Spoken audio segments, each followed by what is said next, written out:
Hey, what's going on, everybody? Tujo Panda back in action, and we're going to be talking about something a little bit different today. So, our topic of discussion for today is about a particular YouTuber that people haven't really been talking about. Nah, I lie. Actually, a lot of people have already covered him, including yours truly, because he was caught doing some pretty naughty things and trying to deny it, and insulting everyone's collective intelligence at the same time. If you haven't guessed, I am, of course, talking about Kero the Wolf. And the reason that this is so news-breaking is the fact that he's actually announced fairly recently that he's going to be coming back to YouTube. And whether or not that's going to be within a couple days, a couple weeks, maybe in a month or two, it's not altogether clear at this point. But what I will say is, man, considering the fact that he was basically chased off the platform and had a police investigation looking into his wrongdoings of his seedy past, well, all I can say is, if he's going to be coming back to YouTube, what a baller. Yes, in case you haven't really picked up on all that, Kero the Wolf is a YouTuber that got famous overnight, pretty much, because of a Shane Dawson video that had basically interviewed him and propelled him into, the spotlight. Now, I will say this, he's no Majira Strawberry. Kero the Wolf, he's got a respectable following, quite a few YouTube subscribers. A lot of people overlook the fact that he did some pretty shady things in the past and associated with some pretty shady people, because of the simple fact that he made such wonderful content, that touched the hearts and minds of various people throughout the furry fandom. Now, here's the problem. You have people that absolutely will not acknowledge the fact that Kero the Wolf maybe did some things that weren't exactly kosher. And I say that because, well, there's overwhelming evidence to support the fact that, at the very least, Kero the Wolf is into some very shady proclivities. Now, as far as whether or not he actually did anything, I am 99.9% sure that he did something. I will say that he engaged in bestiality. However, I will not say that he engaged in pedophilia, although he alluded to the fact that he was okay, or at the very least, tolerant of such activities. I say that because if you base anything off of the chat logs, which people swear up and down were fabricated, I'm just going to put it to you like this. If anybody out there has the time and wherewithal to spend, a year, 3 months, 2 months, trying to basically fabricate a fairly organic transition of dialogue between two people, that's voodoo levels of dedication to trying to smear somebody's name.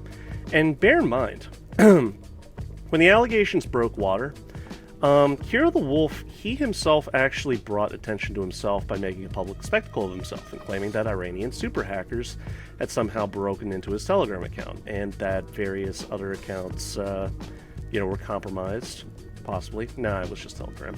But the way Telegram works, it's fairly safe, and it's a very solid and secure platform. So I'm not saying it's impossible, but it's highly unlikely. And, he basically admitted to the fact that the screen caps that he posted on Twitter, well, he just pulled them off of a Google search.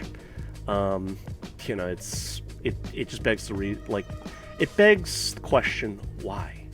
Why did he have to make such a public spectacle and freak out? His reaction, pretty hammy, honestly. If my accounts were compromised, tomorrow, my first reaction would not be going on Twitter and saying, "Oh my god, guys, I'm scared. What the hell's going on here?" It just, it begs the question, why? Why? Also, the amount of effort it would take in order to get to Kero the Wolf is far exceeding what anybody would realistically get. No, this wasn't a plot by Kiwi Farms. No, this wasn't a plot by 4chan or ED. No, this wasn't some grandiose, conspiracy that was undertaken by nefarious third parties that tried to smear Kero the Wolf's name. This really comes down to some leaks that broke light to showcase the fact that Kero the Wolf was engaged in some pretty shady shit, and that, he didn't want to face the consequences, and rather than coming clean and basically admitting to wrongdoing, He would rather throw everybody else under the bus, swear his innocence, and prolong the drama for several more months. Yeah. Also, I'm going to take a moment here just to pause the video, and I'm going to read a message that Kero the Wolf had read, basically detailing his triumphant return. Again, it's not a specific date. We do not know when he'll be returning, but, you know, if anything to go on, it should be sometime soon. Unless he was, you know, sort of testing the waters and seeing what the public reaction would be like. I'm going to go ahead and read that now.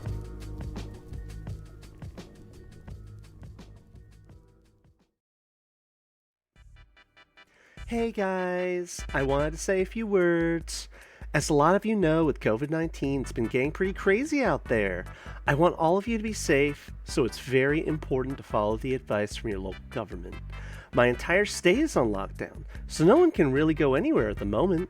It's not fun, but better for everyone. Tough times never last, but tough people do. Please stay inside and self-quarantine for now. We'll get through this together. A quick update about myself. I'm okay, and I've been doing well. I know a lot of you are waiting my return to YouTube, and I will be coming back, but it's going to take a little longer due to the virus. I can't wait to make content for you again. I've been going crazy since I haven't been able to make videos. I have so much to say, but I'm just taking it a day at a time. I read the positive comments you guys leave, and it means so much to me. You are all amazing. Kero.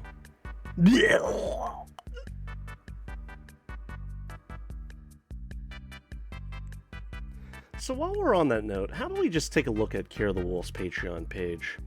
So as you can see, he's got his persona embellished along the banner here with, you know, an avatar picture right there. Kero the Wolf is creating YouTube videos. Hasn't really been creating YouTube videos anytime soon. I mean, it's been, what, a year and a half? He's got 3 membership levels. A new challenger appears. Okay, ripping off Super Smash Brothers. Good start. Someone new a Porches for $1. You can see my Patreon feed. Okay. Super Roll. Looks like there's a little bit of a roll here, developing the Super Saiyan going on. Sometimes you got to yell at food to make it taste better. Nom nom nom. You'll have access to my private live streams exclusively for my patrons. Wait, there's 6 levels apparently. Oh, Jesus Christ. The Stream Roll. Join my stream channel on Discord, where you can talk to me in a stream. Also get an exclusive role in my Discord chat. Roll. Not R-O-L-E. R-O-L-L. You also get all the lower levels rewards too. Then there's the Kero roll, which looks disturbing. If you choose to support me with $25, you'll get to be in my video. Introduce my channel. If the intro and the outro is filled, everyone will take turns. You'll also get access to all lower levels too. Okay, I mean, I guess that's not like a really bad deal right there. The talking roll. You mean to tell me that these roles prior that actually had faces can't talk, including yourself? To those who select this tier, thank you. I will have a personal Google Hangouts call with you once a month for 20 minutes to an hour. Also, up to 2 times a month, you can request a simple voice message or from me. Voice message or video message, pardon me. I will record them and edit them for you, and you can use them how you please. Keep all requests PG. You'll also get all previous rewards too. Okay. The creative role. Limited. 4 remaining. Oh, I didn't even notice that actually. So, I'm not sure if like it was just intentionally set up this way, or if somebody actually took him up on his offer, but I'm noticing there's like only 2 remaining for the talking role, and there's like 4 remaining for the creative role. So how many people have taken him up on his offer? Why is the Kero role not getting much love over here? Well, only 11. Up to 2 times a month, I will let you decide what I make for my YouTube videos. 2 videos a month, they can be anything you want them to be about, and I will do it! Topics must be rated PG-13 and below. Also, You can request up to 2 times a month that I make a personalized video request or message, or general video. Video will be 1 minute or less. Video must be PG-13 and below. You'll also get access to all lower rewards too. Okay, so he's got 30 patrons. I believe that was down to about 21 once upon a time, but don't quote me on that because I really haven't been like obsessive in keeping track of all this. In fact, I haven't really visited his Patreon channel until yesterday. So obviously it's about, I'm sure all of you have at least watched this at some point in your lives. If you haven't and you've just arrived here, I'm sorry. I mean, I don't know what it is. Like this image right here, like if you made that a little bit darker, I would imagine that that's something that you would see in like Silent Hill or something like that. Especially that expression on his face. I don't know, like maybe my mind's just a little disturbed, but like that's just where my mind's going. If you knew anything about this guy, you probably wouldn't be surprised. We'll go ahead and read this. I'm Kero the Wolf. I am a visual effects artist / video editor. I have been making Vines and YouTube videos for a while now, and I have been loving every moment of it. I love making fursuit videos and making people smile. I made this Patreon so I can improve my videos for my subscribers. With your help, I will be able to increase the quality of my videos.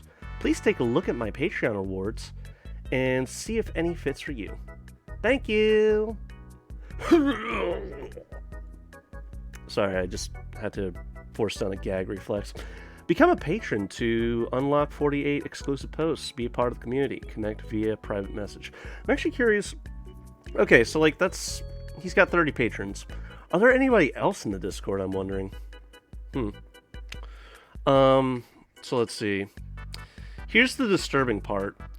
As recently as April 17th, you know, that's kind of late at night, 1:22 a.m. Well, I should say early in the morning. He's been fairly active, it seems like, ever since the Kero the Wolf thing blew up. Not on YouTube, obviously. I'm talking about Patreon. He can be hidden basically behind paywalls. And, well, if any of those 30 patrons join just to get the inside scoop about Kero the Wolf's activities, more power to him.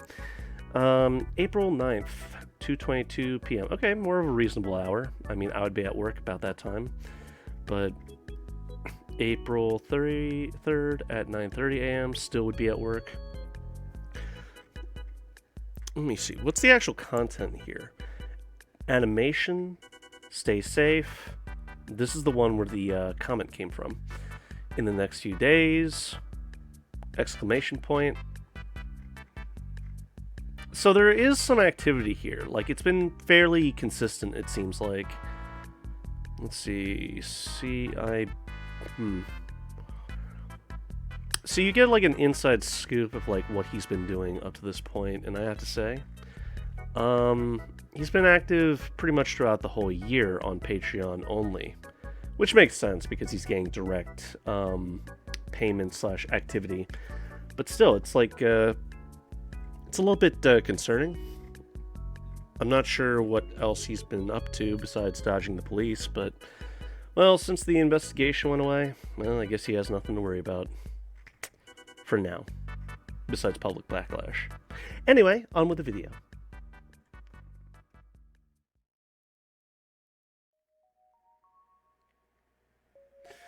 So, in reading that heartfelt comment, it's interesting to note that it feels like he's using the COVID-19 as a convenient fallback to sort of just sneak into the public eye again without eliciting too much attention. Again, it just seems awfully convenient that he chooses now to make this announcement rather than, I don't know, when nothing's really going on.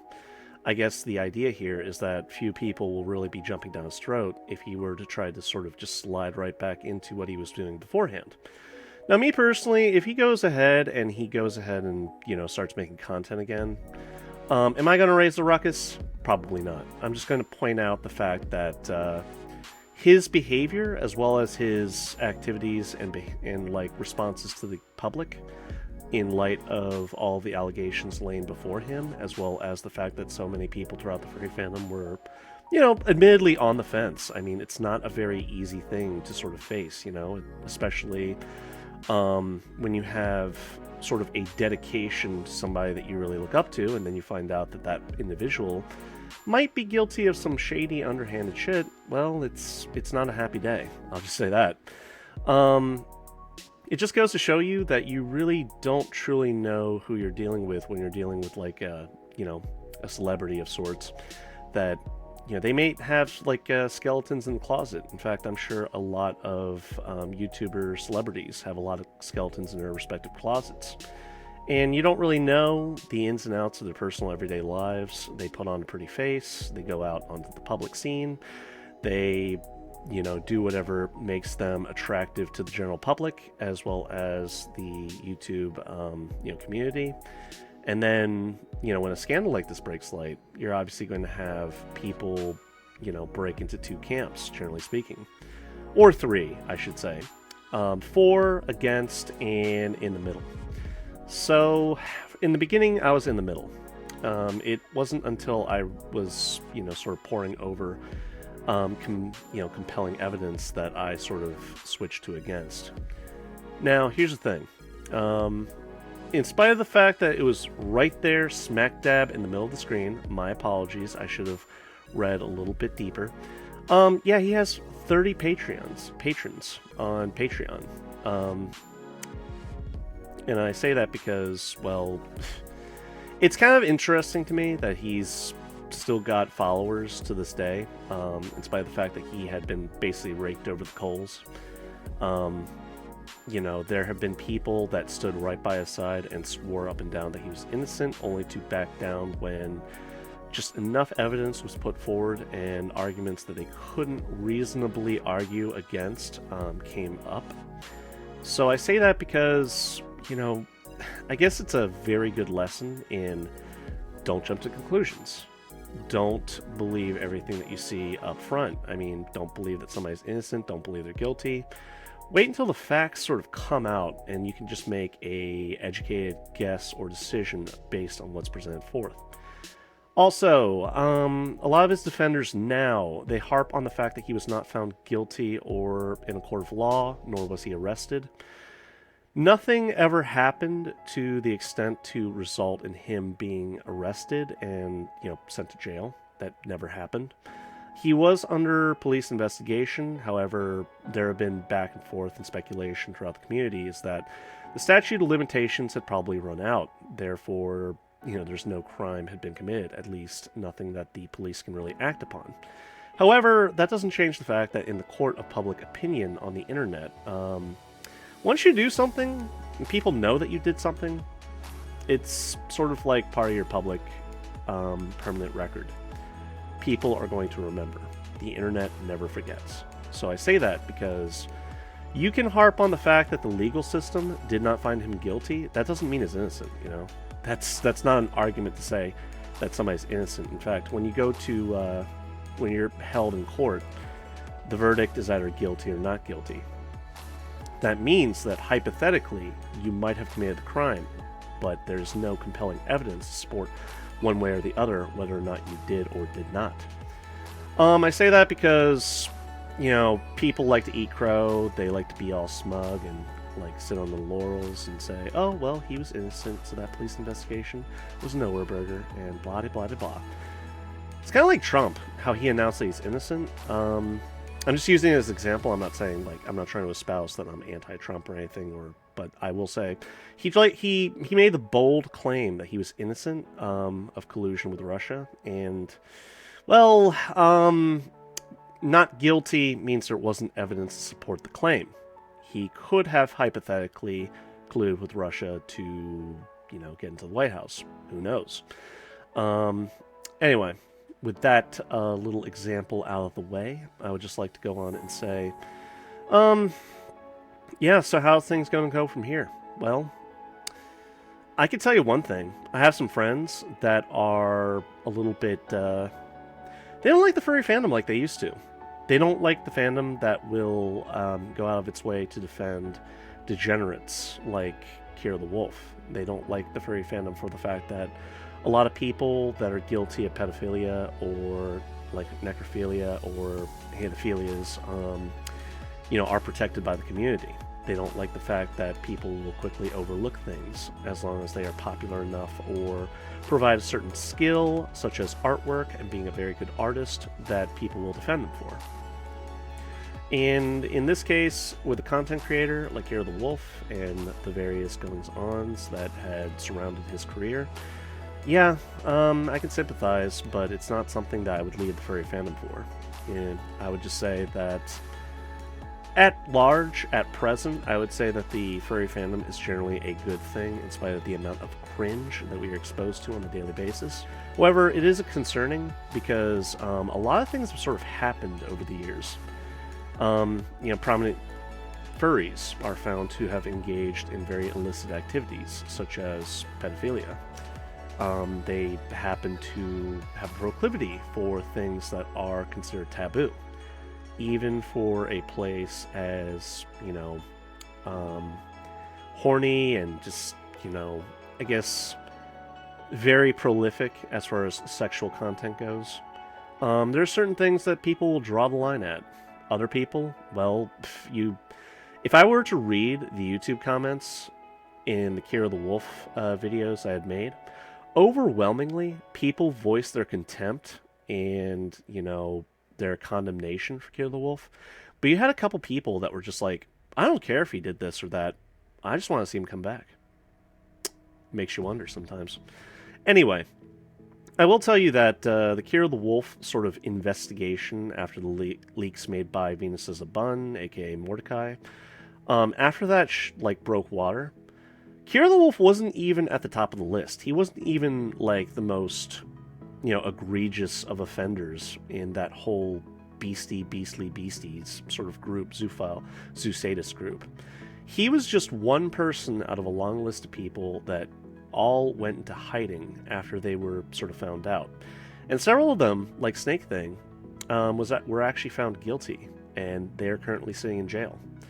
Some prolific examples I might cover in a separate video. Snake Thing was perhaps the most infamous for the simple fact that he was the person that talked to Kero the Wolf a lot. Basically the other person that Kero had been talking to throughout all of the allegedly fabricated chat logs. One person that sort of struck in my mind was somebody from Cuba who had been known to, he was known to abuse animals in a sexual way. Thankfully, he faced arrest and is currently sitting in jail, so, some justice has come to the world.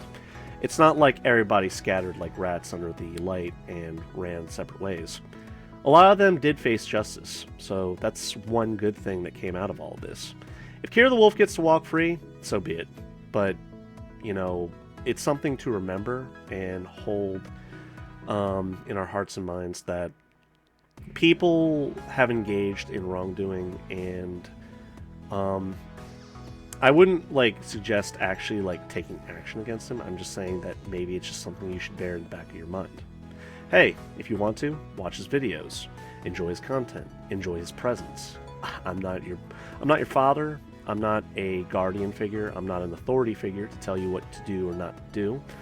But it's something to bear witness to and sort of keep at the back of your mind. Kero the Wolf, as far as I'm concerned, is as guilty as he was a year ago, and if not more so, in having sort of tried to wait out the furor, as it were, from the general public. And his long stint of absence did not move me. His last final letter, if you look at it again, he basically threw everybody else in the entire community under the bus but himself, and refused to take responsibility for his actions. And I would have respected him a lot more if he just came clean and said, or hell, he didn't even have to come clean. He could have just, bowed out gracefully instead of creating such a, fire shitstorm where he kept proclaiming his innocence in spite of the fact that he cherry-picked some of the evidence that was blatantly not correct, pictures of a guy who was fornicating with a dead deer. Anybody with 2 brain cells would know that some of that evidence was not evidence of Kero doing anything, but somebody else. The major question that I would have is Kero's behavior throughout the whole ordeal. For instance, take it like this. He did a house tour of his domicile. The house tour basically showcased the interior of, a partition of a house that was being worked upon at the time. However, the exact layout and inlays in the installations and fixtures in the walls matched exactly to some of the videos that had surfaced of bestiality occurring. When somebody in the community pointed that out, Kero the Wolf immediately deleted that old video of his house tour and never mentioned it. He wouldn't comment on it. He would not acknowledge the question. My question to him would be, why? If you are innocent, why would you do that? And anyway, I say all this because of the simple fact that, we're probably never going to get the full straight story from Kero the Wolf. He has had a bad history of lying, denying, changing his stories. In fact, I remember very vividly that he had a interview with his friend Ashley Zoe Fox, and it basically, the things that he said during that interview, which was face to face, it basically contradicted a lot of the things that he said during a Cathorix interview.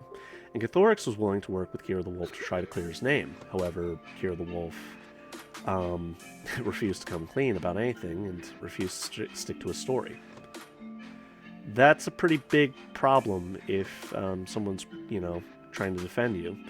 You're going to have to sort of stick to a story at the very least. I'm not trying to give any tips here on how to dodge responsibility in the future. For any of you would-be criminals or, drama causers out there, but it's something to think about, Anyway, that's pretty much it for this video. Kero the Wolf apparently will be coming back. Expect him within, maybe a couple weeks, maybe a month or two. Who knows? Jury's out on that one, but I will say I'm very curious as to what the public response will be. My personal prediction will be that the public will probably just shrug its shoulders. There will be plenty of people out there that will hold contempt for Kero the Wolf. However, the fire has obviously died down after about a year of inactivity, and people are more or less satisfied in the fact that Kero the Wolf is probably, he might never face justice, but the public had reacted to him so strongly as it did, and, that was good enough for them. Me personally, I would have expected a little bit more, but hey, whatever. He's coming back. For you Kero the Wolf lovers out there, you're going to get your wish. Kero the Wolf, your beloved idol, is going to be coming back to YouTube. I will probably not be watching his content, however, I'm not going to, voice any strong opinion or, condemnation to chase him off the platform. However, I will personally remember everything that I had uncovered in my own investigation about what I had seen Kero the Wolf be guilty of, what he had discussed with Snake Thing and some of his other zoophile friends, and I will hold that against him, honestly. Oh, one quick thing that I forgot to mention. I actually did have the opportunity to see Kero the Wolf at Anthrocon. Actually, I didn't see him personally. I saw his fursuit head, which I believe he had auctioned off and had sold. Some guy was wearing his fursuit head and had a trench coat on. I couldn't resist taking a picture at the time.